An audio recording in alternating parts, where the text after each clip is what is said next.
सर्वविदित है कि छत्तीसगढ़ में बुरी हार की तरफ अग्रसर है बीजेपी। पूरी दुनिया जानती है, वो जानती है, और हर मापदंड से ये सर्वविदित है।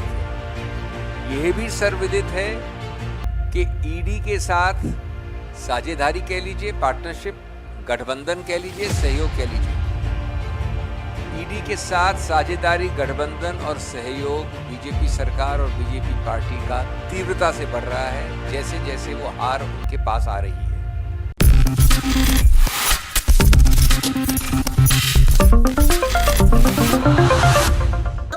नेक्स्ट 9 न्यूज देख रही हैं आप और मैं हूं आपके साथ प्रज्ञा सिंह। एक बार फिर से आप सभी का स्वागत है मेरे खास प्रोग्राम सत्ता से सवाल में। सत्ता से सवाल में आज बात दिल्ली के पूर्व उप मुख्यमंत्री मनीष सिसोदिया की। मनीष सिसोदिया जो इस वक्त जेल में बंद है।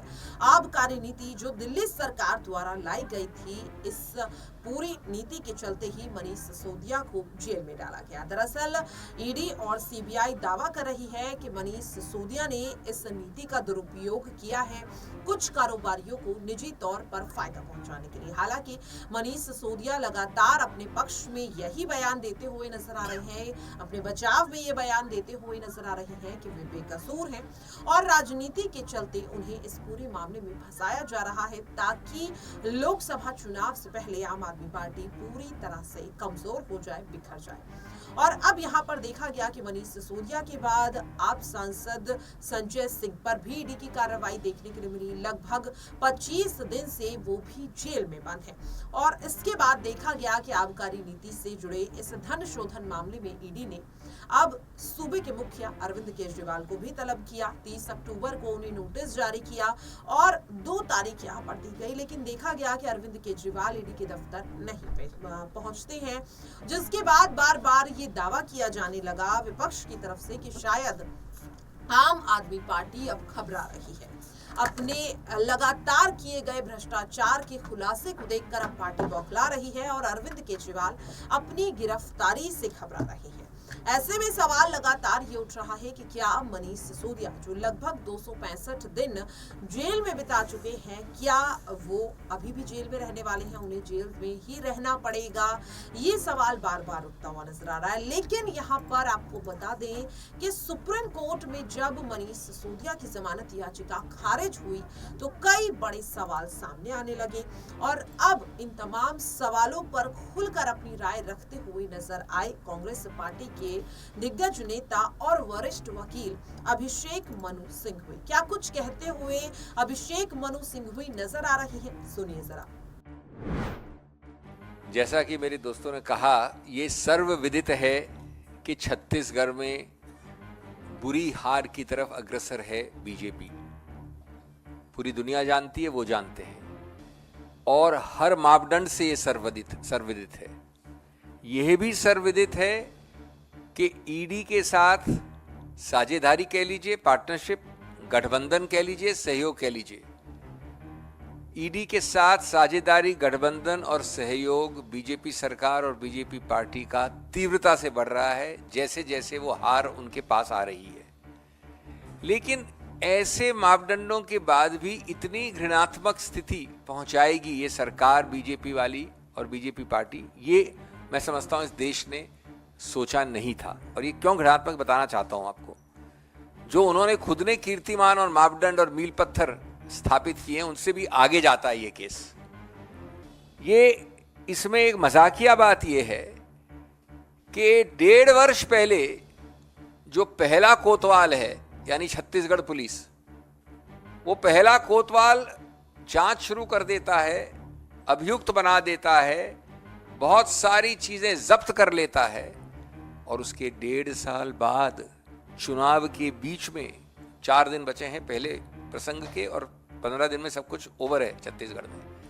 उसके 1.5 साल बाद दूसरा कोतवाल छलांग लगाता है केंद्र सरकार के निर्देश पे यानी ईडी, और कई कर्मचारियों के ऊपर प्रताड़नाएं करता है, जो बताने वाला हूं मैं आपको किस प्रकार की प्रताड़नाएं। तो ये जाहिर है कि ऐसे ही नहीं बनाया गया है फर्जी मामला, ऐसे ही नहीं कस रहे हैं नकेल, क्योंकि वो जानते हैं कि जीत रहे हैं भूपेश बघेल।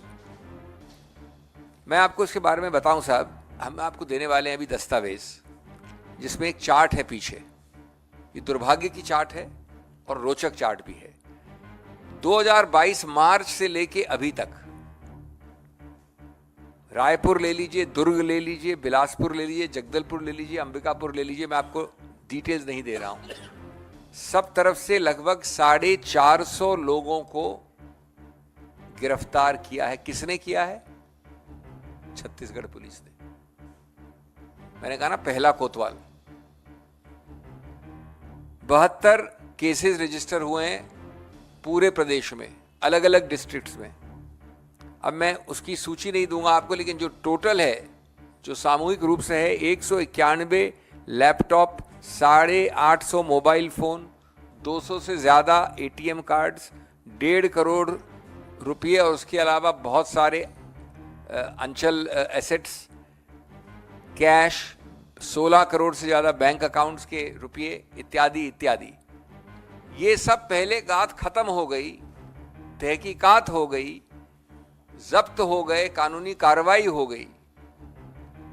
उसके बाद क्या छत्तीसगढ़ पुलिस अखिल अंतर्राष्ट्रीय स्तर पे अधिकार क्षेत्र रखती है, जुरिस्डिक्शन होता है?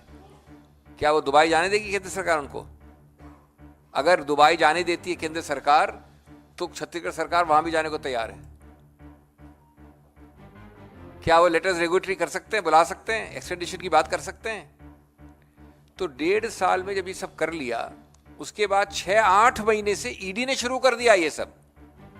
उसको भी हो गए 6 महीने से ज्यादा।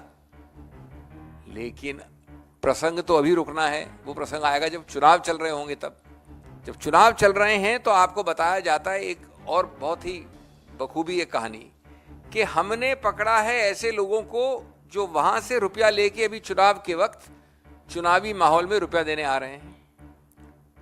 कभी आप सोच सकते हैं कि अंतर्राष्ट्रीय बॉडी कस्टम्स के जो बॉर्डर्स हैं और भारत की जो सीमाएं हैं, उसको छत्तीसगढ़ पुलिस करती है?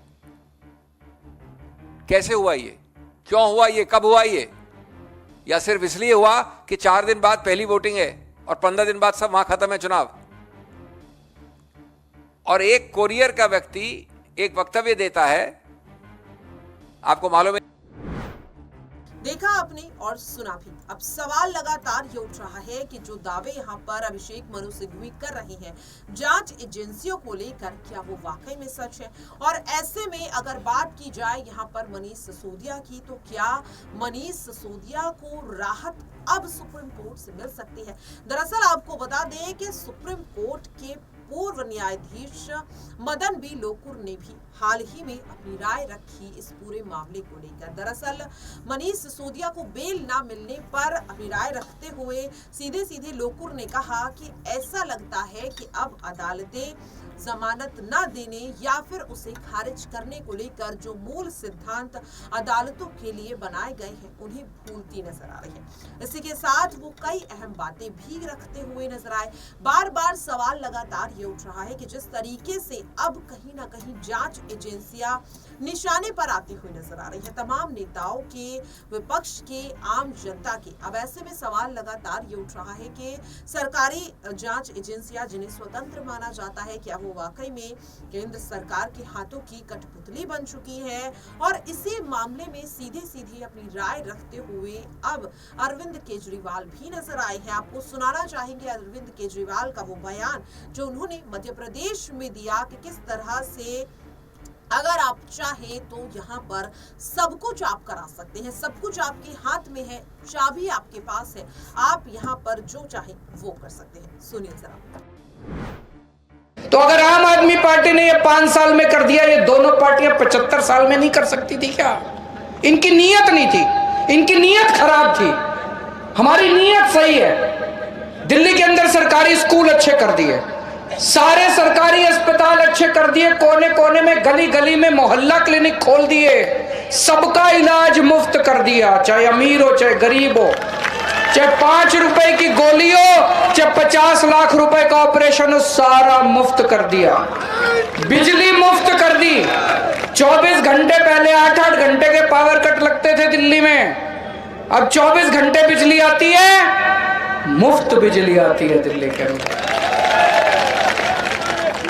और वही काम अब सब पंजाब में होने लगा है। पंजाब में बिजली मुफ्त हो गई है, पंजाब में बिजली 24 घंटे आने लगी है। शानदार सरकारी स्कूल बन रहे हैं, 650 मोहल्ला क्लिनिक बन गए, सरकारी अस्पताल ठीक। और वही सारे काम यहाँ किसानों के लिए इन्होंने खूब काम किए वहां पे, वो सारे काम आपके यहाँ भी हो सकते हैं।